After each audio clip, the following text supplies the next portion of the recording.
Good morning. It is Wednesday, July 22nd. We're going to start out once again in our psalm reading, which is Psalms 139, 13 through 22. Oh yes, you shaped me first inside, then out.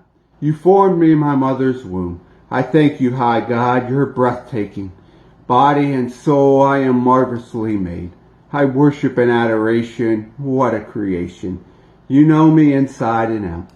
You know every bone in my body. You know exactly how I was made, bit by bit, how I was sculpted from nothing into something. Like an open book, you watched me grow from conception to birth. All the stages of my life were spread out before you. The days of my life all prepared before I even lived one day. Your thoughts, how rare, how beautiful. God, I'll never comprehend them. I couldn't even begin to count them, any more than I could count the sand of the sea. Oh, let me rise in the morning and live always with you. And please, God, do away with wickedness for good. And you murderers out there, all the men and women who belittle you, God, infatuated with cheap God imitations. See how I hate those who hate you, God. See how I loathe all the godless arrogance. I hate it with pure, unadulterated hatred. Your enemies are my enemies.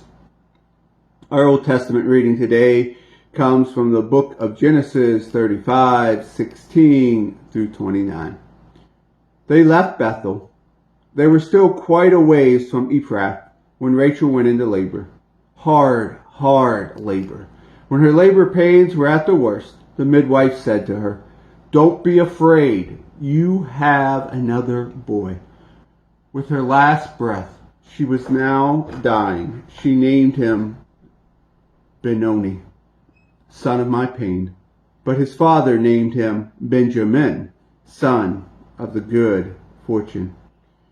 Rachel died and was buried on the road to Ephrath, that is Bethlehem. Jacob set up a pillar to mark her grave. It is still there today, Rachel's gravestone. Israel kept on his way and set up the camp of Migdal-Adar. While Israel was living in that region, Reuben went away and slept with his father's concubine Bilhah, and Israel heard of what he did. There were 12 sons of Jacob, the sons by Leah: Reuben, Jacob's firstborn, Simeon, Levi, Judah, Issachar, and Zebulun. The sons of Rachel: Joseph, Benjamin, the son of Bilhah, Rachel's maid, Dan and Naphtali. The son of Zilpah, Leah's maid, Gad and Asher. These were Jacob's sons, born to him in Padan Aram. Finally, Jacob made it back home to his father Isaac at Merah in Kadesh-Barnea, present-day Hebron, where Abraham and Isaac had lived.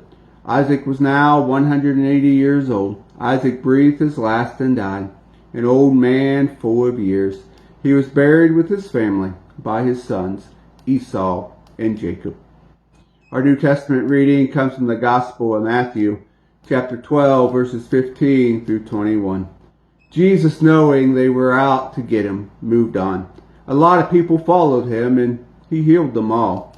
He also cautioned them to keep quiet, following guidelines set by Isaiah. "Look well at my hand-picked servant. I love him so much. Take such delight in him. I've placed my spirit on him. He'll decree justice to the nations. But he won't yell, won't raise his voice. There'll be no commotion in the streets. He won't walk over anyone's feelings, won't push you into a corner. Before you know it, his justice will be triumph. The mere sound of his name will signal hope, even among far-off believers." And here ends our reading for the day.